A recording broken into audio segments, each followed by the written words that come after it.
Kevin, thank you so much. Such a pleasure having you here on this show called the Ex-Monks Drive. Well, it's wonderful to be here with you, Gaurav. And I like the idea of monks. Ex-monks, maybe? And monks. Yes, thank you. Thank you so much. And who else could be a better guest? Somebody who has been evangelizing about nomadic mindset, a nomad on the show of a monk. What could be a better combination, isn't it? It's a great combination. You begin to wonder, what is that? Well, many nomads are bald. And so monks are bald, depending on what part of the world you're in, but many are bald. And some are not, of course. They have lots of hair. Thank you. And Kevin, thank you so much. I remember our last conversation, as I told you. I thoroughly enjoyed my conversation with you. I think the kind of calmness, the kind of serenity, the kind of, in Hindi, we have a word called Therav. The closest word that I could reach out to in English would be equanimity. Nice. So, thank you. I really appreciate it. It was a very special moment in time, or moments in time, I have to say, because your fabulous questions really made me think. And I think that in many ways, the answers that I gave to you were coming from somewhere else in me, which I didn't know they had been. And so I'm very grateful for that. And I look forward to reading them someday. I'm sure we are going to have an even more interesting conversation today. And I'm sure people are going to love it as much as I loved all my interactions, all my conversations with you. So, Thank you. shukran. Let's start with this beautiful word, shukran. Shukran, shukran, shukran. So, Kevin, why don't we start with one of those episodes from your childhood that brings a smile on your face today as well? I was brought up on a very big lake, a pristine lake on the west coast of Canada. And when I was very young, summer was always hot and beautiful. And we would have we would make our little rafts, and we would just go onto the rafts, and we'd fall into the water, and we would stand on one end and we would sink it, and we would go to the other end, and we would just play so much. But I loved just falling into the water and just using this raft to play with. And we'd go out into the middle of the lake, and just, even though we were young, but we didn't even use life rafts, or we didn't use any sort of life jackets, actually. So we learned to swim very early, but it was fun. It put a huge smile on and laughter on our faces. I'm sure. And I'm sure you must be enjoying swimming today as well. I love swimming. In fact, I went swimming last night. I swim a lot of lengths. I used to do some competitive swimming as well when in the Masters League, and that was lots of fun. So, Kevin, I understand in early 2000, you got introduced to coaching. Yes, that's right. And post that, you've been working with several leadership teams. You have led several teams yourself. But I'm very interested right now to start with a life before 2000. So let's assume if I were to ask one of your friends to introduce Kevin and the kind of work that Kevin was involved in, what do you think? How would she or he do justice to that? Kevin was a fantastic choreographer for figure skating. He was very unique. He was creative. He would be out of the box with his creation, and he always looked for different aspects of figure skaters and to look into their being and find the jewel which was within them. And even if he was working on very big shows, he would do the same thing. Kevin was very lucky in the sense that he was able to choreograph for world and Olympic champions, and he also choreographed and directed the closing ceremonies for the Olympic Games. And it was a miraculous thing that he did in putting together the show, and it became a big hit worldwide. And so that was great. But then he also did a variety of other TV specials, award-winning TV specials, figure skating, and also very large productions for Holiday on Ice. And when he did those, he always put a very different twist into the shows. He would always look at the audience and think about, yes, they know this and they expect this, but what do they not know? What do they not expect? What can he give them that will go, oh, that's new, that's fresh, on different levels? And I think that he was and is very calm. He's very, very authentic. He loves working with teams. And he also had a lot of time to spend with teams because he, in big shows, he realized that every person in every department was special. Even the person that was actually cleaning the floors, person was special. Kevin believed in everyone and still believes in everyone to really make a production, a team, in an organization, wherever it might be. And also individually, it takes one person to support, to guide, to really help them to pull out that jewel, that creativity, wherever it might be. And he's very unique in the way he does it. So beautiful to hear about Kevin, the creativity, the choreography, the humanity that existed within an individual. And what do you think, Kevin? From where did he pick up all these traits of creativity, choreography, managing such big shows in Olympics, the closing ceremony, at the same time, yet be humane, yet find that unique jewels in the people that he was working with, and I'm sure he is working with? I think that Kevin is actually possessed in some way by a very deep spirit. And probably didn't know that from a very early age, and probably didn't necessarily know that from what he has done all of his life. Hmm. He just automatically tuned in to humanity and to individuals. And I think that in actual fact, his learning came from his training. I mean, his technical learning came from his training and as a figure skater and also as a dancer. And that was one thing that he would always pull together. But he realized at some point that there was a turning point. And he had a big crash. And in that crash was he felt that he had lost his soul. He was fired from a very big production. And it was his ego that got him there, but it was his ego that also got him fired. And in the same time, it was a moment of reflection, a big moment of reflection for him. And this was the turning point of who he was or is today, in that when he left, when he was fired, he felt that he had lost his soul. He felt that he had lost everything inside of himself. And he realized that his world of figure skating was very tiny, and he thought, oh my God, he's not going to work anymore.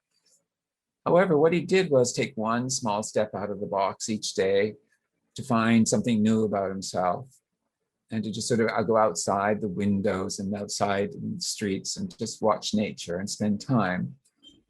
But then he began to observe, and he met with people and they gave him thoughts.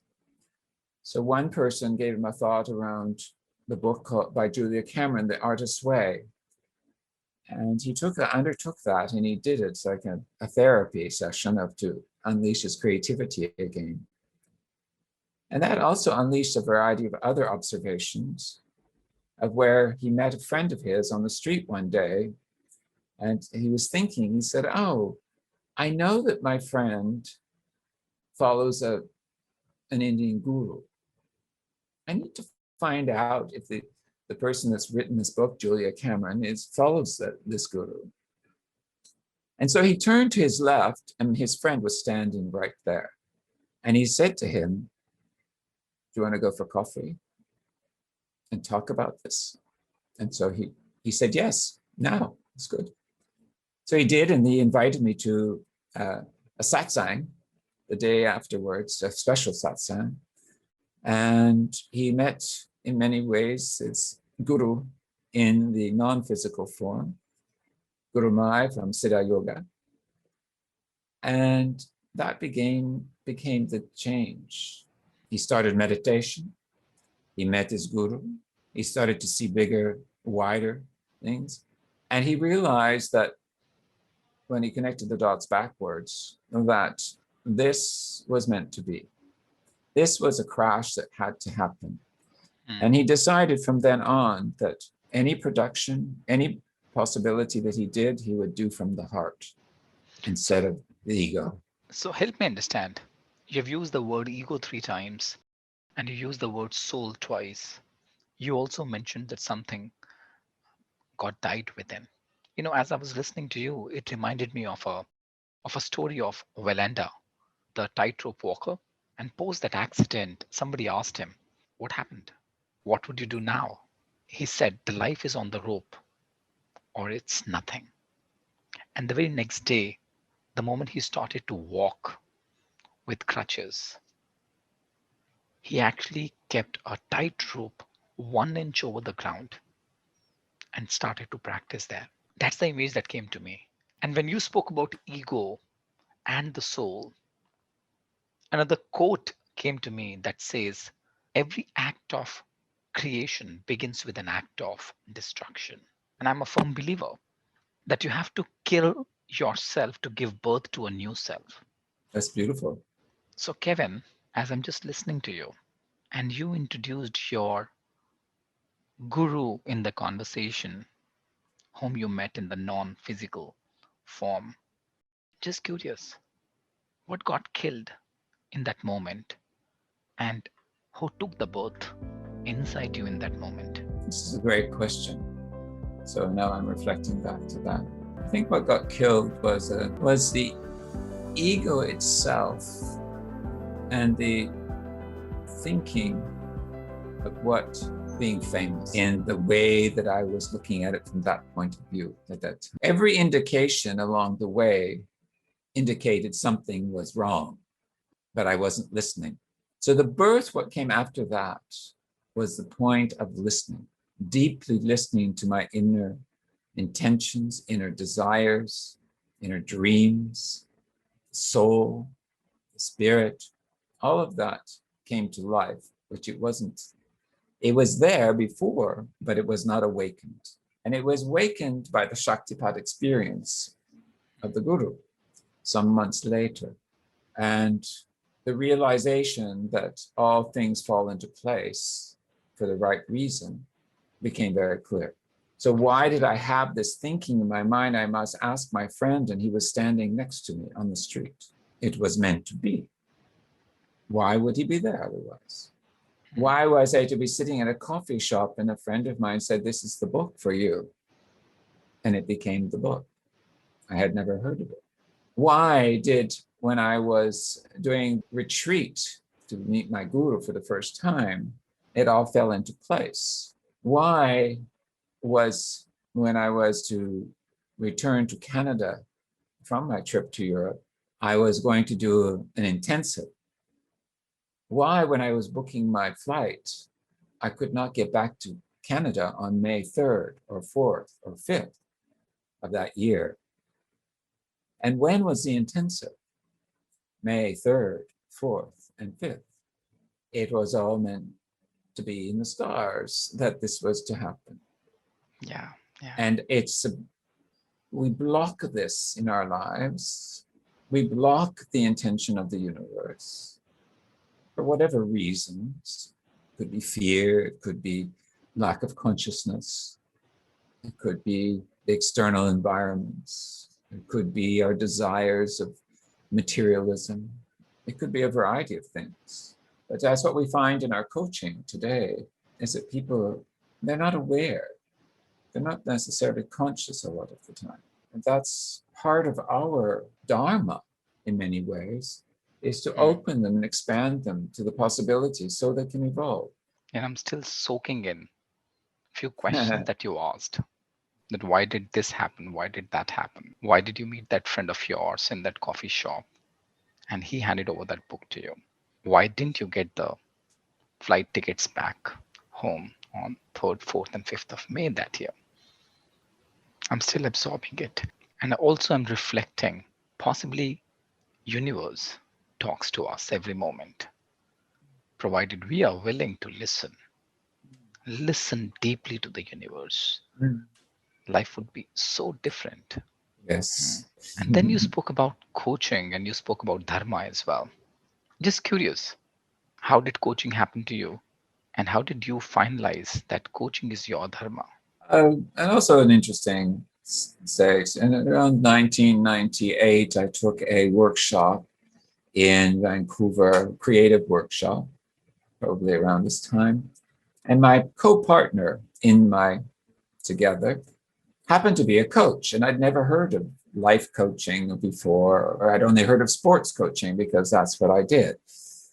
And so I became curious, but then I forgot about it. And then when I went to Europe and I moved to Europe, I was in 2003, I happened to be directing and designing a wedding for a friend of mine in Alicante in Spain. And one of the people that was there was a coach. And we had some conversation, but not so much. But I was curious. And then I went to London to visit my friend that got married and also this other friend that was the coach. And she asked me, so what are you doing in Europe?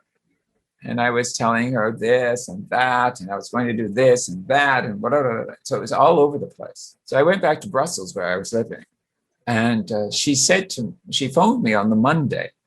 And she says, I can help you sort this out if you want. And I said, oh, okay, let's do it. But I said, I don't have the money to do it. And she said, that's okay. You can pay me back at the end. I said, okay. And I agreed. And I said, you'll get money back. So we went in and we did 14 hours and I just loved every single moment of it.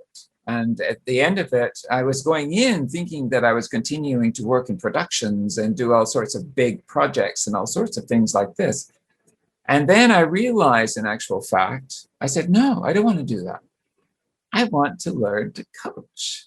Because I thought, now I'm going to be able to do it a full circle. My sports coaching, which is directive to indirective coaching, I could pull it all together.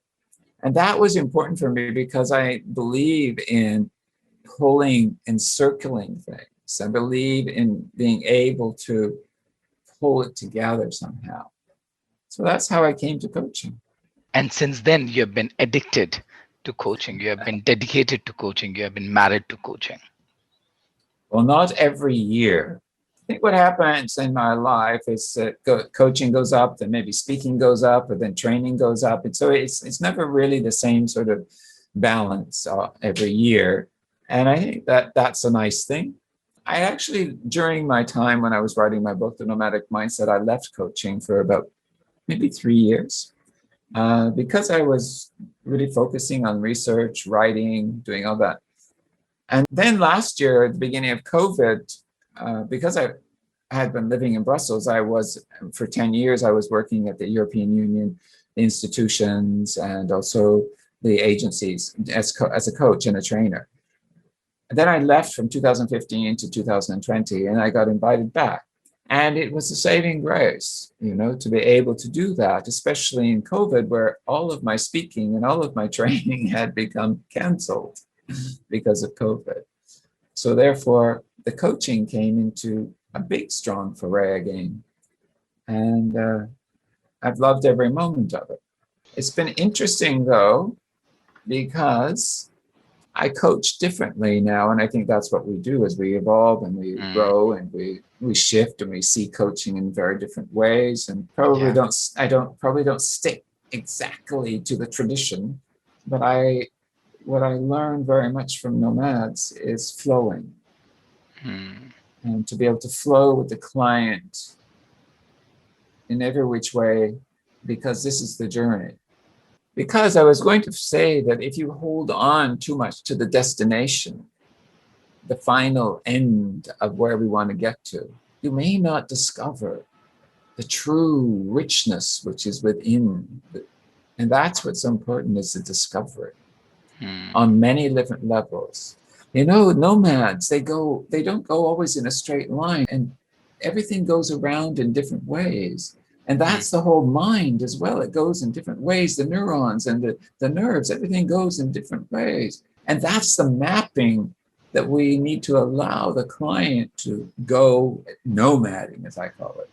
So, Kevin, you are an authority when it comes to speaking about and speaking on nomadic mindset. Mm. and you have been evangelizing nomadic mindset since 2017. Yeah. How did that happen to you? What was that moment, or what those moments that Well, drew you in that direction? okay. You want to get the full story, or you want to get the partial story?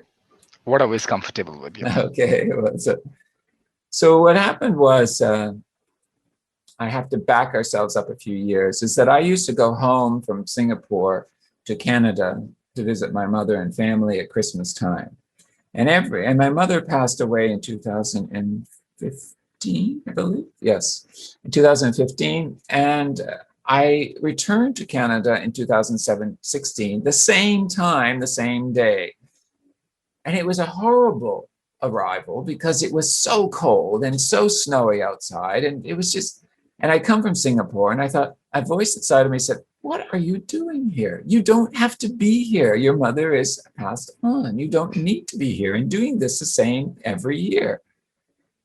And I said, you're a global nomad. You don't need this. And then all of a sudden I went, oh, a global nomad. That became my brand. And then the next month, I was to go to the figure skating championships, the Canadian figure skating championships in Ottawa. And I wanted to visit. And I hadn't been involved in figure skating for 10 years. And so I went along, and it was cold, of course, because it was the east coast of Canada and snow, it was minus 16 degrees, and it was really nasty. But I went to the ice rink, and I went into the ice rink. And I always thought I got a dangling participle saying, if nothing works, you're going to always go back to skating. Knowing in the back of my mind, no, I can't, because I'm not very relevant anymore.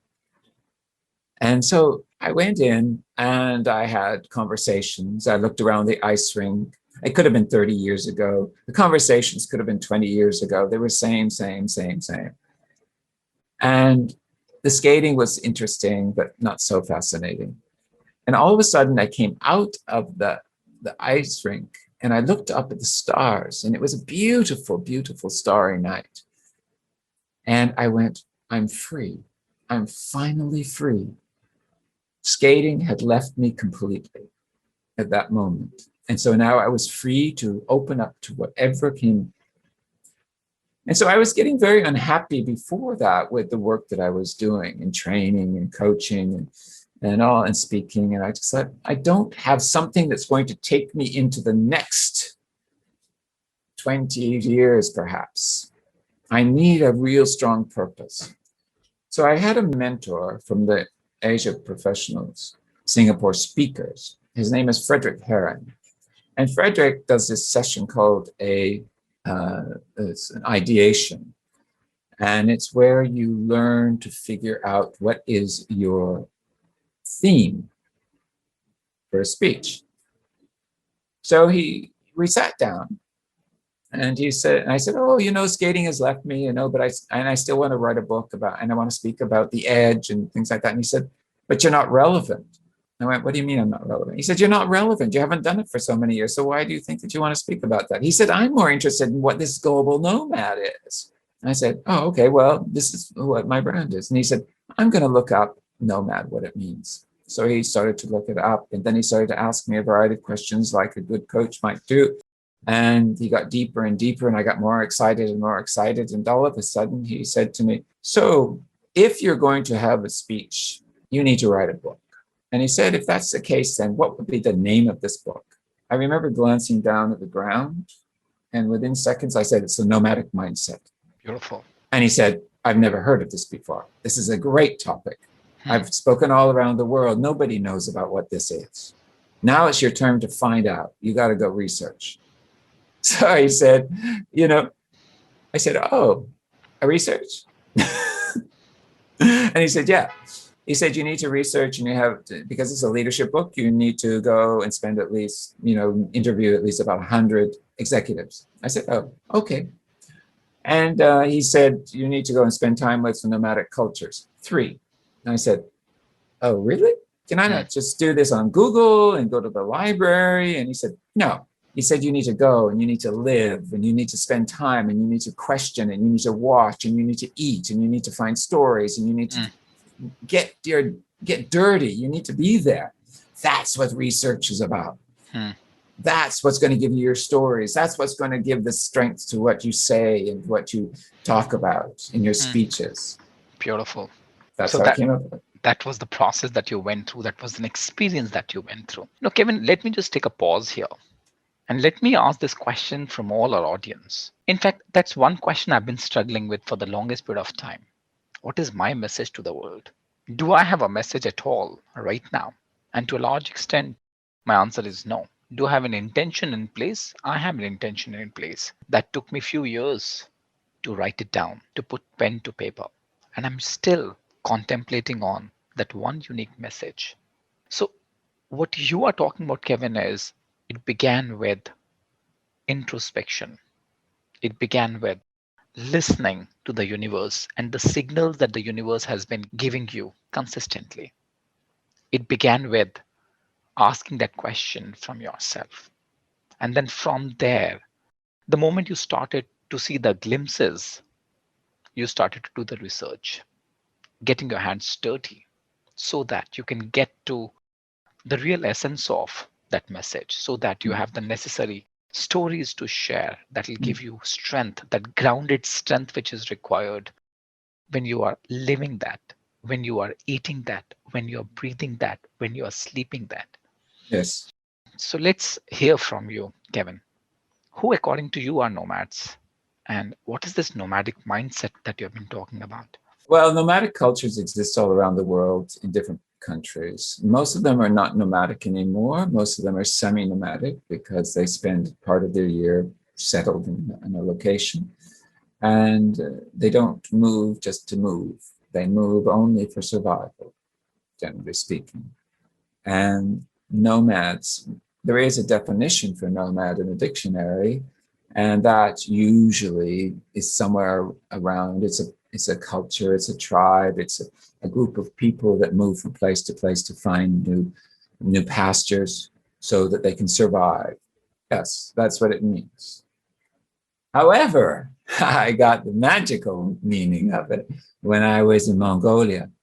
I was sitting at the Blue Sky Lounge Hotel, and my mentor, Frederick Harem, happened to be sitting in the lounge with two Mongolian women. One was the head of the Mongolian Branding Council, or Branding Council of Mongolia, and her name is Bakurel Bat. And so he said to me when I got there, he said, "You need to ask her questions." I said, "Okay." So this was my first interview. This was my first. I was like, "Oh God, now what do I do?" Because he's such an experienced interviewer. And I thought, "Oh dear, now it's my turn." So I turned to her and I said, "What is the true meaning of nomad?" And she smiled. And she had a big smile and these big brown eyes and this effervescent and deep and husky voice, and it was very sexy. And she told me what it means normally, what I already said to you. But she says, "No, that's not what it means." She shook her finger. She said, "No, that's not what it means." And I said, and my eyes lit up and I leaned forward even more. And she leaned into me and she said, "It's the movement of the mind. The movement of the mind. The movement of the mind." It's a beautiful, beautiful phrase to know this is the meaning of nomad. And that's when the nomadic mindset came to be, really, was that's the meaning. It's the movement of the mind. And you mentioned that they move for survival. Of themselves and their animals, Hmm. if they're pastoralists. And it's a movement of the mind. Hmm. So, what is that mindset that you have been speaking about? Have you categorized it by any chance? Or, Yes, yes, yes. So with any type of typology, there are a variety of attributes that are strengths and also I call shadow sides to them. And so what I did with that was I was looking for what are the strengths and what are the shadow sides of what be the nomadic mindset. So a nomadic mindset, generally speaking, is a mindset which is agile, adaptive, flexible, strategic. It plans, it sees opportunities. It's very vast when it thinks and then narrows in for solutions. It's one that moves. It's about movement, and it allows you to move inside. So it's a variety of, those are few of the behaviors that are attributed to it. But sometimes on this, and they move at a sort of a medium tempo to a fast tempo. They can go slow. They can go at any tempo they wish, depending on the situation. And if we talk about organizations, they can go fast, they can go slow, they can go medium, they can do whatever. They are flexible to be able to do this. And they find that the journey, they're also very much about safety. At the same time, safety from a collaboration point of view, because they know that community is extremely important. What sometimes can happen is a nomad can go too fast and leave people behind because they get so excited about what they're doing in their exploration. Or they can be a bit abrupt at times because people are not following and moving forward fast enough. But generally speaking, that's what depicts a nomad. Most of the, and so these are attributes didn't only come from observing nomadic cultures, but it also came from the executives that I talked about, because I wanted to know what they thought would be some of the strengths and the attributes. So they basically were the ones who put all of the strengths and the shadow sides together. And it was interesting when I had conversations with the executives. And also, it was also very interesting when I do a variety of polls in my speeches or online courses or things like that, or even live speeches, is that what happens is that I will often do a scenario of the nomadic mindset, what it is. But I also have two other mindsets that I talk about as well. And that is the builder mindset and the settler mindset. And I think from the words, you can start to understand and probably put sort of an avatar together of behaviors. It doesn't take a lot to really decide upon who is who. So a settler are people that don't are people that like community. If they're in working, they're 9 to 5. They love people. They love community. They love. They're very empathetic. They love family, friends. They like their free time. They love a stable place. They do not like instability. They don't like risk. They're not very good with uncertainty. They get nervous about all of these types of things. So they love to be in a place. It's the status quo that they enjoy most of all. And then a builder is someone that moves very quickly. So a settler actually moves slow. And a builder is a person who can work very quickly, and they're very strategic. Their plans, they sometimes are very irritable, and and it's my way or the highway, and they're very sometimes arrogant, and they are very fiduciary. They think of the bottom line. They are sometimes creative, not necessarily creative, and they believe in the team, and they make sure the team works, and they make it work. And so their power, they're the power that runs a big engine of an organization, for example. Yeah. But each one of us has these three in us. We have all of these behaviors. We just have a dominance and a preference for one. Yeah. The builder, the settler, and the nomadic. Yeah. And while I was listening to the builder, the word that came to me is hustler. That's a good one. Yeah. Yeah. So you were saying that all three are there within us. Would love to double click on that. Also, just for my understanding, you mentioned the traits of nomadic mindset. You spoke about agility, adaptability, you spoke about trust, you spoke about flexibility, you spoke about safety from the collaboration point of view, you spoke about courage. You also spoke about that risk is a part of their life, and they are consistent in terms of that they can trust and be respected. Last time I remember, you spoke about that nomadic mindset is expansive. Would love to understand from you, what does that mean? That's It- that's the second question. The first question is, why do you think that we all have all these three mindsets: the builder, the settler, and the nomadic?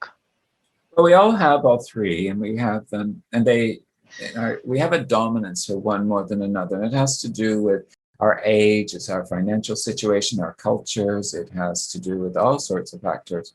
And those factors can shift and change over our lives. And so therefore, our mindset may shift of these three throughout our lives. And it also can change in a conversation. I have had that experience where I've gone from being nomadic to a real builder when the opposite person on the other side is maybe going all over the place and I can't figure it out. So I go into this very strong structure as to how do I place all of this. And so that's more builder. But you're able to flow. And now the challenging thing is that not everyone's able to be adaptive of that unless you have a nomadic mindset. Now, in neuroscience, they talk about the three brains: the head, the heart, and the gut. And what I've seen, and I believe in the association and listened to experts on this, is that the builder is the head, the settler is the heart, and the nomad is the gut. Why would you put that in gut? Because gut, I believe, gut is a space that through which we can tap into our intuition. That's my Because take. Yeah. because nomadic, they work on intuition. They're intuitive to all their environment. Tell me more about that. You're also saying that they are expansive. You are saying that they are very intuitive. You also mentioned that they move for survival along with their animals. So if I just put everything together, help me understand this a little. Sure. Okay. So if you would think about this, is when I say expansive, is that because of generally speaking their environments, they see from a very wide perspective. They get up in the morning and they see an expansion of territory. You get out of your yurt if you're there, and you come out of the little door of the yurt, and all of a sudden there's this huge land in front of you. So you think in a wide expansion. You see the width, you see possibilities, you see ideas, you see all of these, you see the risk, you see everything in this width. And then they take all this information and they speed in and fast, and then they narrowly focus in. As you know, Gaurav, that most of our coaching clients come to us in a more narrow mindset. They state of being. And we have to, through questionings, expand them so they can see possibilities. And then they can go, oh, this is what I'm going to do. This is my goal. This is what I'm going to do. This is my achievement. This is the answer. That is the flexibility of this mindset. The other two do not have this flexibility as much. So if we think about the three brains, so let's go back to that for a second. Is because the builders in the head, they're able to go down to the heart, and now they're being asked to go down to the heart because of COVID and be more empathetic and be more collaborative and be more community and being, it's right. But they will go down to the gut, but they don't always go there very often. It's not that much of a travel. But the settler doesn't like going to the gut at all because it's unsafe, it's uncertain, it's really scary down there. But they'll go to the head. They'll Hmm, go up to the head. They'll go to hmm. the builder because it's something that's close to them. But the nomad will go all the way because they travel. It's this traveling. It's this movement. They're able to play in all the fields. They're able to play in all of the mindsets. They're able to do that and still recognize what that other mindset is that lives there. And I personally feel that's one of the ways to tap into your whole self. That's one of the ways to tap into your full potential. And probably that's the reason why you said it's very expansive, because it's always progressive in nature. Now, just curious, Kevin, I'm a firm believer as human beings and the society that most of us are born in, we tend to live in the past referrals. Yes. And what I'm listening from you, nomads, they are very expansive, they are forward looking. At the end of the day, even they are human beings. And yet, how come this trait is not available with nomads of living in the past referrals and always be expansive? What do you think Well, has? I believe that they do have a past referral, but they live so much in the present that that is where they exist. They live in the present. They're, when I watch them walk, whether in the Masai Mara across the Grand Mara, or out in the fields in the Mongolian steppes, or across the desert and in the Sahara, there is this fluidity of them that they just move as if they're floating. And this is the part which I think is this expansion, which is living within them. It's also this interconnectivity. It's also the understanding that the ancient wisdom is that everything is interconnected, and they live by that. If you do something wrong over here to the lion, it's going to affect somewhere else in the community. If you do something, and they know that you need the food chain, you need the different levels. They understand that humans, the universe, the stars, the climate, the fields, the earth, the animals, the birds, the water, everything, all the elements are all interconnected, and you must preserve them. So tell me more about this. You use the word interconnected twice and interconnectivity twice. What do you think? How is this word relevant in today's context when humanity is facing pandemic, right? It all began from one part of the world, and least did we expect that it'll come to this part of the world as well. And before we could realize, it started to impact humanity. So tell me more about the interconnected. Why do you think, why do you say that everything is interconnected? Whether it's the universe, it's humanity, it's animals, it's plants. Yeah. But they're all part of us in a cellular energetic form. That's science. It says that we are a bundle of energy, of information, and that is everything.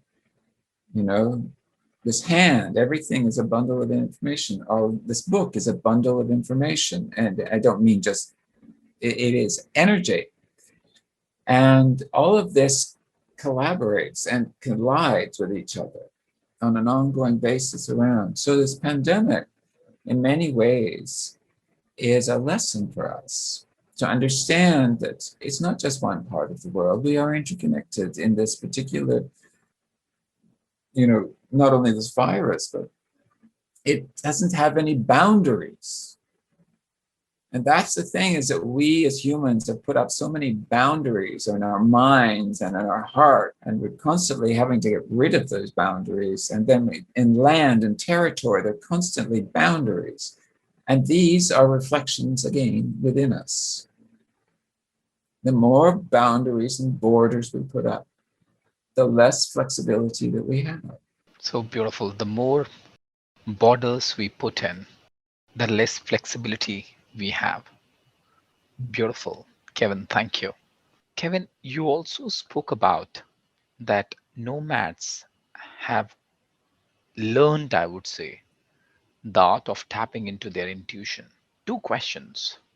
One is, how would you define intuition based on your learning, having visited three nomadic cultures? That's one. Second, if there is anything that you have learned that could allow us to tap into our intuition. So intuition is a feeling of expansion. Mhm. It is a sense of rumbling within you.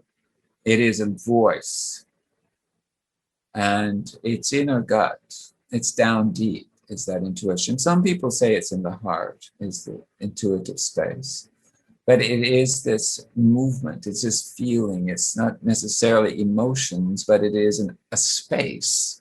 And I would say it feels like this space, just empty space, but it moves. It's like an amoeba. It just moves. And it sounds strange to say, but it's quiet. And it's also, when it wants to say something, it gets a little bit active. It's not dictated by the ego. It is completely, I believe, sensory. And I've had the experience of sitting in a yurt with my guest, and he's sitting there listening to the conversation from the translator and us speaking English. And all of a sudden, he'll just get up and go out of the yurt and take off. His intuition was saying, my animals are calling me. I need to go and get them. That's what I found out later why he left. There's this sensory experience which is wider. So if I'm in the Masai Mara, they have this intuition around the land that they don't just ask the question, have you seen the rhinos today? Oh yeah, they're over there by the river. But they also have this sense of intuition as to where to go. Where is this territory taking me? And they're led by that. It's the same as I was in the desert. You ask if you're on a camel caravan, you don't direct the camels to go this way. And I asked, well, why don't you? And they said, because the camel knows better the sand. We don't know the sand. We don't know when it's hard sand, soft sand, whichever. They know. And so we leave it up to them. I'm just wondering and asking myself, can I live my life based on my knowing? Will I be able to trust that inner knowing 100%? Right now, my answer is no, because there's a part of me who's still fearful, who's still looking for survival, and is not willing to trust the intuition. You also used it's not the ego voice. How can one differentiate between which one is intuition's voice and which one is coming from the ego? Well, if we look at the concept of expansion as opposed to narrow, and I would suggest that the ego has a very narrow, limited space that it works within, because it is very directed towards self a lot of the time. It's like, what do I want? And it's very narrow. The intuition goes wider to see, feels the width of something, it feels the expansiveness, it feels what is happening over here, over here, over here. It can feel it in 360. Whereas an ego doesn't necessarily have that sense. It is really directed and quite narrow, is how I would put it. So it would be expansive versus narrow, or vast. There's a quote from Mongolia that I was told that said, "Nomads think vastly, act narrowly," which I like very much. It's another thing. Think vastly, act narrowly. And that's how they work. And I would say that that's sort of the opposites for the ego and intuition, is that the intuition acts quite widely and the ego acts very narrowly. It's all about myself and my fears and my survivals. And intuition is very expansive, as you said, that person was willing to get out of that conversation because, as per his intuition, his animals were calling him. You also gave an example of a caravan of the camel, where the person riding the camel is willing to trust that camel knows better than the person riding the camel. You know, you did research on 3 nomadic cultures, Kevin. What are the similarities that you could figure out in all the 3 nomadic cultures? Well, here's an interesting thing, is that I was sitting in this rocky Sahara in southern Morocco. And one of the things that happens is if you go and visit a home, or 2-room home in the middle of the Rocky Sahara, you're invited in. You give gifts of sugar and tea and rice or whichever. And then you go in and you sit on the floor, and the master tea maker, he makes tea. So it's usually 3 cups of tea. And that is a whole ceremony of gathering information. The host didn't know who we were. and certainly didn't know why I was there. And what was happening was my guide and my driver and my photographer were all answering questions from and talking about in Arabic. Why was I there? Why were we there? And so he found out that I had been doing all this research. And so after the third cup of tea, my guide says, you now can ask your questions. I was wondering why after 3 cups of tea I could now ask. But they had laid the ground of trust and, rapport. So now I could ask. So I asked a variety of questions, and then at the very end, the master tea maker of the house, he said to me, he said, what is similar to all of us that you have visited in Kenya and Mongolia? I had to think because nobody's asked me a question before. I just asked the questions. And I thought, it's humanity. I said, it's your humanity. Yes, you have differences in food and religion and cultures and temperature and climates and territories. But it's your humanity, it's your values, it's your experiences, it's the way you survive, your ideas on life, the interconnectivity of all things. It is your way of learning to trust and respect each other. All of these things were very similar between all of them, which made me think, is that the same for everyone? And I don't have an answer for that. However, I suggest that we have gotten away from it. You see, at the very end of my research of the book, I was sitting also in a small maison in Oasis, and there was this young girl and her boyfriend from Germany and Holland, and they said, after visiting, they said, we've really lost the plot, haven't we? And I went, yeah, we have. We've really lost the plot. And I didn't know at that point what the real thesis of my book was until that moment. And I realized that it was that we've become too narrow and we need to expand.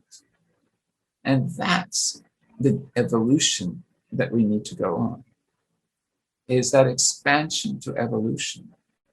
So become better individuals with more to grasp, more to ideas. And I don't mean in a complex way, it can be, but to see it in a more simpler way as to how we all walk, move, react, respond in this world.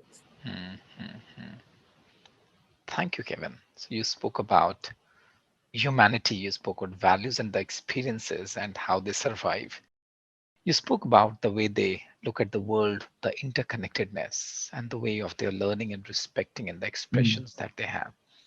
And also, you spoke about what we need to learn, moving away from the narrow ways of looking at life to the expansive way of looking at the world. And that's how you mentioned, that's how we are going to evolve. Now, I'm just wondering, what do you think? What are those 2 or 3 lessons that's a must for today's leadership when we are dealing with the world? So, on one hand, we have been talking about the VUCA world and then the pandemic. And then let's accept it in some shape and form. The world has been losing the humanity as well. So, what do you think? What are those 2 or 3 lessons that you have learned from that research, having visited 3 nomadic cultures? That's must for today's leadership. Well, the first thing is that people must expand and move towards evolution, a new evolution, the next evolution of who they are. And it could be small, it could be grand, it can be all sorts of things. Evolution is change, and evolution is evolving. It's like emerging, it's like a metamorphosis.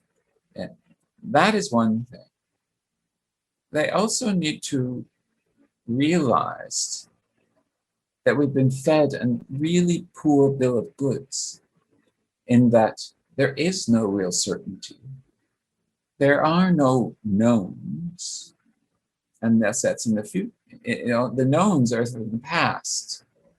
The certainty is, well, that's what happened in the past, but it's also certainty is you pay taxes, you born, you die. But people became frightened. Oh my God, it's so uncertain, it's so unsafe, it's so uncomfortable.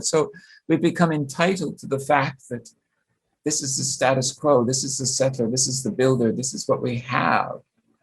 But no, what we really have is uncertainty, unknowns, unsafe and safe environments, and we have discomfort that we don't like. But this is reality.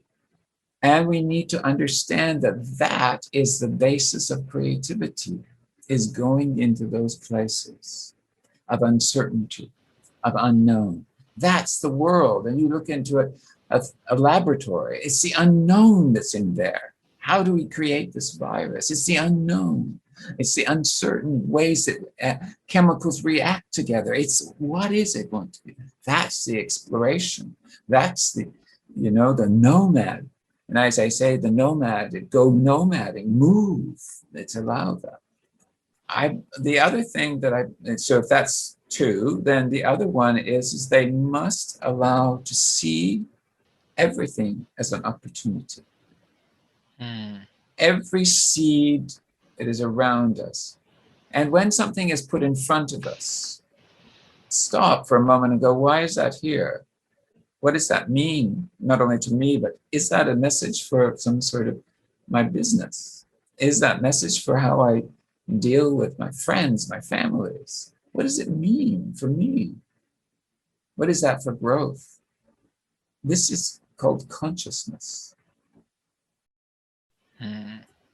Because we're living in this unconscious world where we live in past referral.